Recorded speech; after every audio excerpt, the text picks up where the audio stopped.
So I'm Myra, and I'm going to be presenting on how contemporary media culture has stifled impact of political movements. So this is my presentation on an overview of the crossroads between political scientists and public relations specialists. So my major right now is political science, and my minor is public relations. So this is really the blend between the two and how they can overlap and they can collide. So what's public relations? Public relations in our everyday lives is the strategic use of various media techniques to aid the spread of communication. So, contrary to popular misconception, public relations doesn't refer to solely the use of technological communications, but rather any sort of media that works to spread a message. So, the range of public relations strategies has evolved over many decades, from print news to radio to cable, contemporary advancement of social media platforms such as email-based listservs, Instagram, Facebook, Twitter, and TikTok.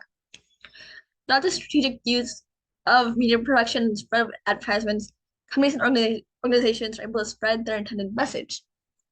So what this is saying is basically public relations is anything that spreads a message.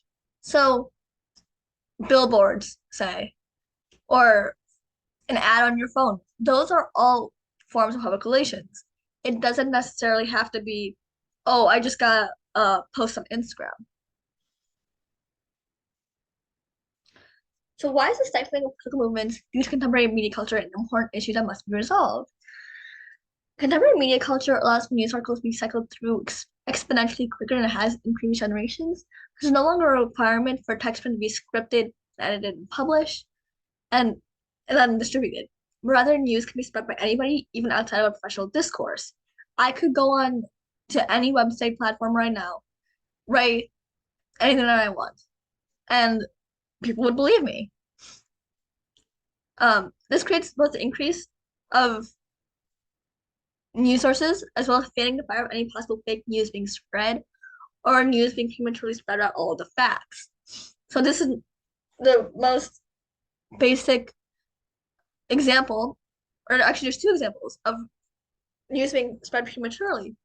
When Kobe Bryant died, people put that on the news immediately, even before his family did. That's premature spread of facts.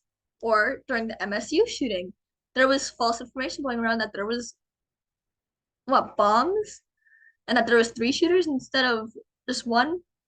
These are all issues that need to be resolved.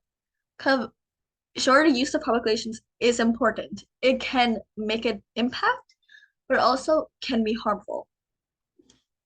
This is the primary focus of news platforms, being getting the news out as fast as possible. Because that's really what these companies and organizations want. They want to get the news out as fast as possible so then they are first in mind. So then they become popular, so then they get the most clicks. So then they get the most money. So a toxic cycle is created in which a at once breaking news headline becomes old news almost instantly.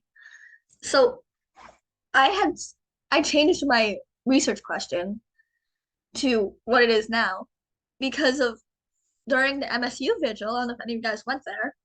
Um, I was in the front row with my friend, and we were huddled under a blanket, and it was raining. And during a moment of silence, all we heard was camera clicks, which is just plain rude. At least mute your camera. I get that you have to like post or whatever, but it was on the news. Like we were front page news for a single 1 week. And the reason that political movements, contemporary media culture must be resolved is because of, yes, Wayne State held a vigil and we honored the lives that were lost. However, there's this issue where we send thoughts and prayers, but no action, no policy is made. So, uh, within a week, you can't, if you Google Wayne State now, you're gonna be having to type in Wayne State Vigil for MSU in order to find anything, right? But the day of, you just search up Wayne State, it was all over front page news. Yes, holding a vigil is important. It's a good way for people to come together. But at the same time, you're not making any change. You're not helping anybody by holding vigil. You actually need to make change instead of wanting to be on the headlines. So public relations specialists break off into two subgroups. One's political science, which is my major, or the corporate and capitalist America. In political science, the primary focus is on the spread of news articles that impact the general population.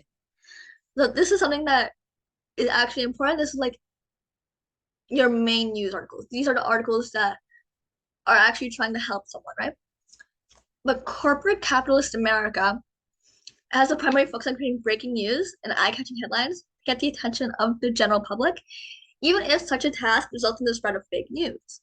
So as I was saying before, during the MSU shooting, there was fake news going around going, oh, there's three bombers, there's bombs in the building, which again isn't true, but that's corporate capitalist America. They want the headlines. They don't care if what they're saying is true. And frankly, they don't care if they're harming anybody. Because if I was scared from Wayne State, imagine people at MSU, imagine their families. Corporate capitalist America just dehumanizes people and makes us numb to the fact that these are actual lives. So contemporary information platforms transformed to being mostly virtual. Because now I doubt it'd be pretty hard to find somebody who still gets print news and reads it. I know I still get print news, nobody reads it, automatically goes in the trash. Because of there's now information online, there's more sources available. There's I don't know news, but there's different news platforms, right? There's what are some common ones? WXYZ. There's Fox. There's I don't even know what else. But how there's so many sources, right? Like Metro Detroit News. There's so many different sources, and they're all giving basically the same information, but because there's so many different forms of telling it, the narrative gets screwed. There's no need for editing and publishing. And there's, again, as I mentioned, there's high rates of article cycling through. So, as I was saying, the MSU vigil for 1 week, oh, Wayne State um is thinking of Michigan, Wayne State's thinking of Michigan State. But a week later, oh, it's on to something else. You can't even, there's no action that's made. So this the lack of need for editing and publishing and the high rate of articles cycling through causes this lack of action. And also there's the focus on influencers, which causes a lack of reliability.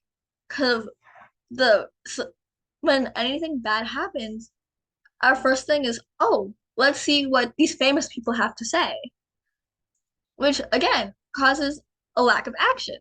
Because sure, we want to see what our favorite celebrity says about a topic, but at the end of the day, they are just as useless as we are. If just saying thoughts and prayers instead of actually making policy change. So this all answers my research question because of this lack of action that's being made. Frankly, we're not going anywhere. We're not, my topic solely right now is on gun control. We're making no progress in gun control. All that we're doing is saying, hey, I'm sorry this happened to you, but oh well. And that's not okay. We should be actually making a change instead of saying, oh, our thoughts and prayers are with you. So if I were to deploy this in an actual sense, I'm a political science major. I feel like I would put this as an article and publish that. I feel like that would be something that if I went into depth about this, this might be something that actually like, hey, maybe we should actually make policy change. But again, this is something that is being studied already. It's just you need more than a small group of people. You need the majority of people to be like, we want policy change. We don't want thoughts and prayers anymore. And that's basically all. Hi.